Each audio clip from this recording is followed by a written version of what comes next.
embodied soul, the sadhaka, expresses Chit Shakti as well. And so that idea of Chit Shakti was very important to Swamiji. And so every action has the power to bring out knowledge and power from the soul. And so Karma Yoga is the great way to manifest the power of the soul. What Swamiji spoke about so often, about the fearlessness that he wanted, the strength that he wanted. Karma Yoga has the power to bring out that strength and bring out that power.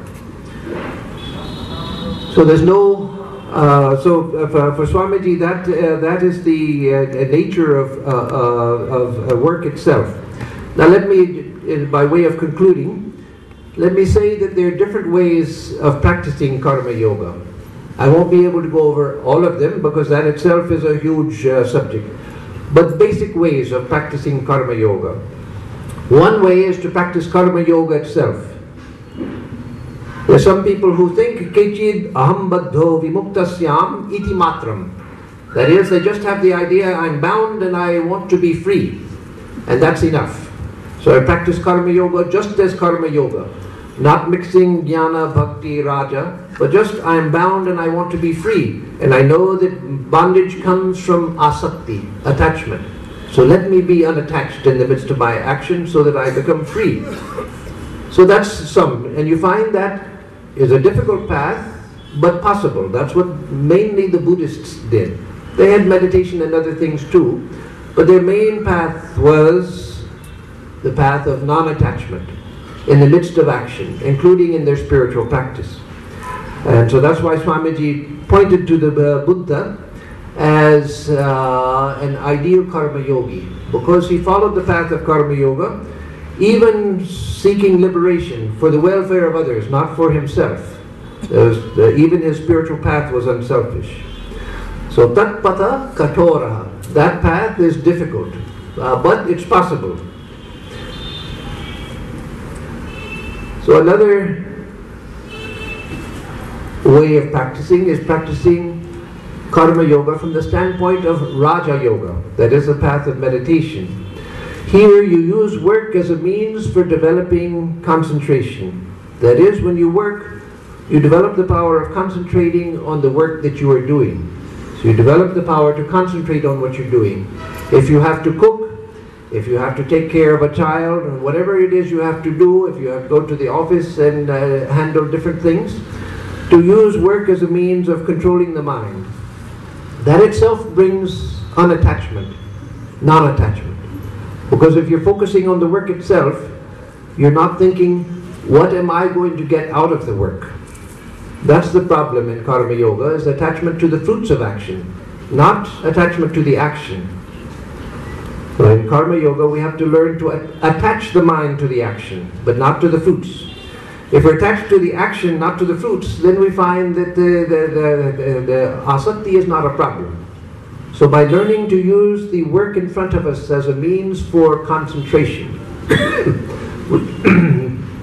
we're using Karma Yoga in the way of a Raja Yogi, that is, using it to focus the mind. And as I said before, meditation itself becomes a way of practicing Karma Yoga. That I'm doing my best in the meditation, but I'm focusing on trying to meditate, not what am I getting out of it.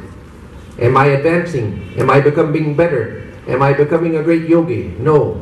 Looking at myself in the mirror as I meditate to see if I look good, if I look like a meditator, like a great yogi. No. Just doing meditation because that's to be done. Because it has to be done. Because that's the only way for the mind eventually to give way and to focus itself. So another way of practicing Karma Yoga is through Jnana Yoga. That is the knowledge of the self. Let me not identify with the work, but identify with consciousness itself. Sakshi Bhava. Sakshi Bhava. I am the witness. I'm not involved in the gunas of Prakriti, but I'm the witness of the gunas of Prakriti. Let the body work. Let the mind work. But let me stand as consciousness free from both. Let me be the Sakshi, watching both. So that also is a big topic. I won't be able to develop it now because I have to conclude. Another way of practicing, of course, is the way most people practice Karma Yoga. Not all, but most people. And that is the path of Bhakti Yoga. the path of Bhakti Yoga. Anyetu Parameshwara Bhakti Parayanaha. Some people are devoted to the path of Bhakti Yoga, Bhakti Yoga Parayanaha, Parameshwara Bhakti Parayanaha. Tesham Sarvakarma Tararpanam Nasti. For them, every action is an arpanam to Bhagavan, is an offering to Bhagavan. Everything that I do, Brahmarpanam Bhavatu Swaha, Ramakrishna Arpanam Bhavatu Swaha, Shivarpanam Bhavatu Swaha. Whoever my Ishta Devata is, let everything that I do be an arpanam unto them. Yat karoshi yadashnasid yat jehoshi tadasi yat, as Sri Krishna says in the Gita. Whatever it is that you do, whatever it is that you offer in worship, whatever it is that you eat, let everything be madarpanam. Let everything be madarpanam, Krishnarpanam, Bhagavadarpanam. Let it be an offering to God. So culminating in work itself being an offering. So as we say in the Ramakrishna tradition, begin with work and worship. I do work and I also do worship, prarthana, etc. Then, with practice, learn to do work as worship. I'm working, and that itself is my worship. I offer the fruits of my action to God. And then eventually, work becomes worship. Then I'm not working as worship, that is trying to remember to work as worship. My work itself becomes naturally an expression of worship, everything that I do. The great Christian Bhakta, Brother Lawrence, who wrote a famous book called The Practice of the Presence of God, a wonderful book. It's translated into some Indian languages and read by many of our sadhus and devotees, Practice of the Presence of God. He said that he reached a state where even picking up a straw from the ground, picking up a simple straw from the ground, he did for the love of God. Meaning everything he did, even picking up a piece of garbage or trash from the ground, that he did as an offering of love for God. So that's the way of practicing Karma Yoga as a bhakta. And finally, and then I'll conclude, is the fifth attitude, which was emphasized by Swami Vivekananda, and that is the worship of Virat. The worship of Virat. Worship of all beings as manifestations of God. Starting worshipping all beings as manifestations of God, ending with seeing God in all beings, seeing all beings as God, and worshipping all beings, seeing them as God, experiencing them as God. So we start with thinking that all beings are manifestations of God. Let me think that God is present in all beings, so I'm worshipping God in all beings. But eventually there's no distinction. So it's not, there's a being and God inside, and I'm ignoring the person, but I'm worshipping God who's inside the person. No, the person is God. The person is God, whether they know it or not, whether they realize it or not. The person is God. And so in that way, I learned to worship the divine as all beings. That was a way that was especially dear to Swami Vivekananda's heart. He said, learn to worship the Virat.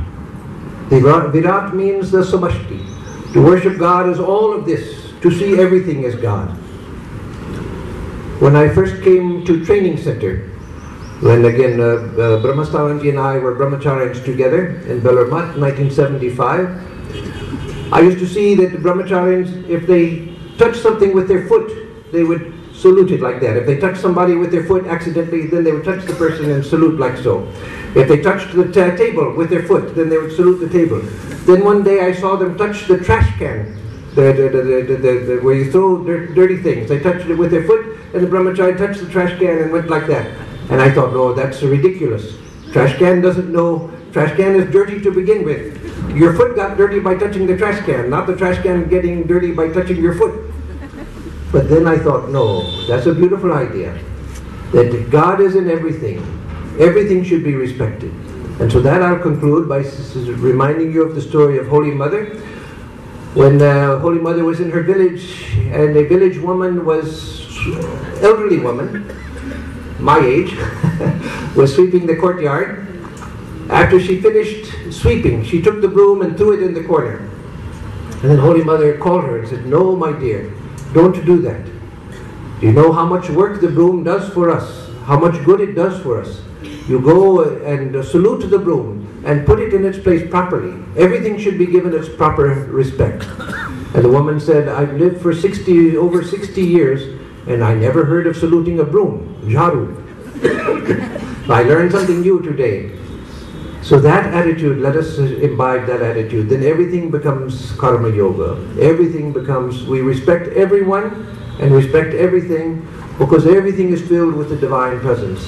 God is everywhere. Let me learn to first think it and then try to feel it and then try to see it. And then we'll find that karma yoga becomes a joy. As Holy Mother said, that as long as I live, so long may I work, because work is a delight. So with that I'll end. Thank you.